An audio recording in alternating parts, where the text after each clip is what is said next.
దేవతలైనా, దైత్యులైనా, దానవులైనా, రాక్షసులైనా, గంధర్వులైనా, విద్యాధరులైన, నాగులైన, యక్షులైన, ముల్లోకాలిక ప్రభు అయిన రాముని ముందు యుద్ధంలో నిలువలేరు. అది చెప్తుంది.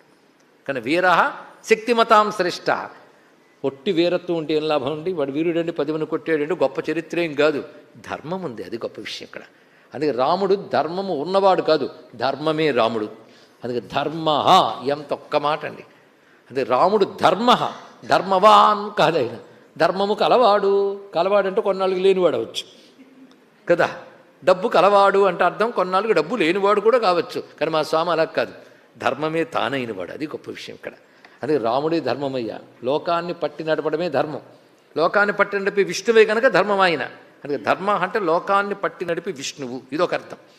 తన జీవితమే ధర్మంతో చూపించాడు. అత్యంత సూక్ష్మమైన ధర్మం, అనురేష ధర్మ అని కఠోపనిషత్తు చెప్తోంది. ధర్మం అనేది స్థూలంగా నిర్వచించలేవు. వాలిని చెట్టు చాటు ఎందుకు కుట్టాడండి? ప్రతివాడు పొట్టివాడు కూడా వచ్చి బయలుదేరిపించి అడిగేస్తాడు ఆయన. ఇక్కడ ఎందుకు కొట్టాడు ఆయనకి తెలుసు. అని కొట్టేసి చెప్పడు, తెలిసి కొడతాడు. తెలుసుకోండి ఇక్కడ రామచంద్రమూర్తి అది ఏది ఎందుకు ఆయనకు తెలుసు. అందుకే మనం ధర్మాలు చెప్తాను, ధర్మ సూక్ష్మాలు చెప్తాడు మహానుభావుడు. అనురేష ధర్మం, అత్యంత సూక్ష్మమైన ధర్మం కూడా తెలిసినవాడు. శత్రువైనటువంటి రాక్షసుల్లో ఒకడైన మారీచుడు అనేశాడు, రామో విగ్రహవాన్ ధర్మ. ధర్మం ఒక ఆకారం ధరిస్తే రాముడు పో అన్నాడు. చాలదు, ఒక్క మాట రామాయణం అంతా అందులో కనబడుతున్నది. అంతెందుకు, రాముడు ఎంత ధర్మస్వరూపుడే చెప్పాలంటే, యుద్ధకాండలో ఇంద్రజిత్తును కొట్టేటప్పుడు లక్ష్మణస్వామి చిట్ట చివరికి ఒక బాణం తీసుకుని ఐంద్రాస్త్రం దాన్ని సంధిస్తాడు. సంధిస్తూ ఒక మాట అంటాడు, ఐంద్రాస్త్రం కొట్టలేదు, దీనికి ఏదో సత్యం కలపాలనుకున్నాడు. ఏమిటా సత్యం అంటే, ధర్మాత్మ సత్యసంధశ్చ రామో దాశరథిర్యది పౌరుషేచ ప్రతిద్వంద్వ శరైనం జహి రావణిం.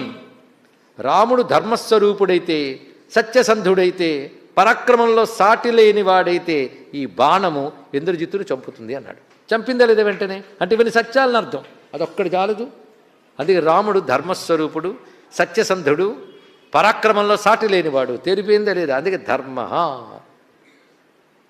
అయితే మా కృష్ణ పరమాత్మ ఆయన గురించి ఏం చెప్తున్నారో భారతంలో చూద్దాం. ఏచ వేదవిదో విప్రాహ ఏచ ఆధ్యాత్మవిదో జనా తే వదంతి మహాత్మానం కృష్ణం ధర్మం సనాతనం.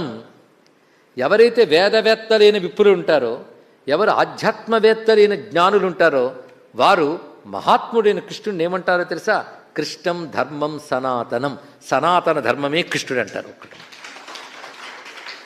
నేనన్నండి, నువ్వంటావని చెప్పలేదు అక్కడ. ఎవరైతే ధర్మవేత్తలో, ఎవరైతే అధ్యాత్మతత్వవేత్తలో, వాడు కృష్ణుడిని సనాతన ధర్మమే అంటారు. కానీ రాముడంటే ధర్మం, కానీ కృష్ణుడు కూడా అంతే. అదే సాక్షాత్ దేవో పురాణంసౌ సహి ధర్మ సనాతన అని మహాభారతంలో మరో చోట. కృష్ణుడు అంటే ఎవరు అనుకున్నారు? సాక్షాత్ దేవ, నేరుగా వచ్చిన దేవుడు. ఏ దేవుడు? పురాణ, అత్యంత ప్రాచీనమైన వాడు. ఆయనే సహి ధర్మ సనాతన, ఆయనే సనాతన ధర్మస్వరూపుడు కృష్ణ పరమాత్మ. కానీ ప్రతి అవతారంలోనూ ధర్మమే తానై వచ్చినవాడు. అయినా అన్ని అవతారాలు ఉంటే మాకెందుకండి, మా రామకృష్ణ మాకు చాలు. ఉభయలో ఒకటి వారే. అంతేకాదు, ధర్మము తానైన వాడు మాత్రమే కాదు, ధర్మం గురించి తెలిసిన వాళ్ళల్లో ఆయన మించిన వాళ్ళు లేడు. ఇది తెలుసుకోండి. అందుకే ధర్మవిదుత్తమ, ధర్మవేత్తల్లో ఉత్తముడు. ఉత్తముడు అంటేనే ఆయన మించి మరొకరు లేరు. ధర్మవేత్తలు ఆయన మించిన వాళ్ళు లేరండి. అందుకే ఏది ఎందుకు చేశాడో చెప్పగలడు. వాళ్ళని దెబ్బ కొట్టిన తర్వాత వాళ్ళ కొన ప్రాణంతో మిగిలేలా కొట్టాడు. అది రాముడు గొప్పతనం. అంటే పూర్తిగా చంపలేదు, చచ్చేటట్టు కొట్టాడు. పైగా మాట్లాడడానికి కాన్షియస్ కూడా ఉంచాడు. అప్పుడు ఎన్ని తిట్లు తిడతాడు వాళ్ళు రామచంద్రమూర్తిని. ఇప్పుడు రాముడు ఒక చిన్న మాట అంటాడు, చిన్న మాట అండి, గట్టి సమాధానం చెప్పేళ్ళండి. ఆఖరికి ఇన్నన్నవాడు నోరు మూసుకున్నాడు. నన్ను క్షమించవయ్య, కోతిని కనుక ఇలాగే మాట్లాడాను అన్నాడు. ఇక్కడ రాముడు అన్న మాట సూక్ష్మ పరమ దుర్జ్ఞేయ సతాం ధర్మ ప్లవంగమ. సత్పురుషుల ధర్మం అత్యంత సూక్ష్మం, సామాన్యులకు అంత తేలిగ్గా తెలియబడదు. తెలుసుకోరా కోతి అన్నాడు. అక్కడ ఏం అద్భుతంగా చెప్పాడు. సత్పురుషుల ధర్మం అలా ఉంటుంది కనుక ధర్మవేత్తలు శ్రేష్ఠుడు.